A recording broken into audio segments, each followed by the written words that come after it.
I've noticed that a lot of people, I think due to the current financial climate, put off replacing their tyres.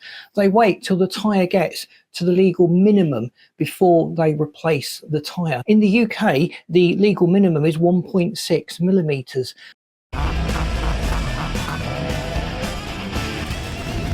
Let's just discuss the benefits of getting our tyres changed maybe a little more frequently than the legal minimum recommendation, and what some of the issues we might experience if we go to the minimum legal recommendation. We obviously wouldn't want to go beyond that because the car would be illegal to drive, quite rightly so, because it would be really dangerous and it would handle really badly. Think about the importance of your tyre. It's the only point of contact your car has with the road, and generally speaking, for most cars, at about 3 millimeters or less, the performance, the grip, the handling, the braking, everything you need your tyre to respond well in is compromised. And if you're driving in wet conditions, we live in the UK, wet conditions seems to be about all we have, you would certainly come a cropper or have serious problems if your tread depth is starting to get down to the legal minimum. But don't delay that. Your safety, the handling and the performance of the car is vital, really,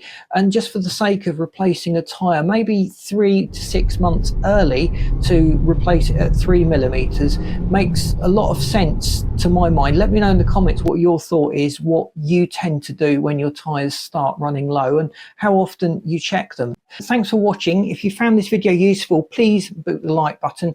Please subscribe to the channel as well. That really does help us to get out there. And I've lined this video and this playlist up for you that you should find really interesting. Thanks for watching. See you in this next video.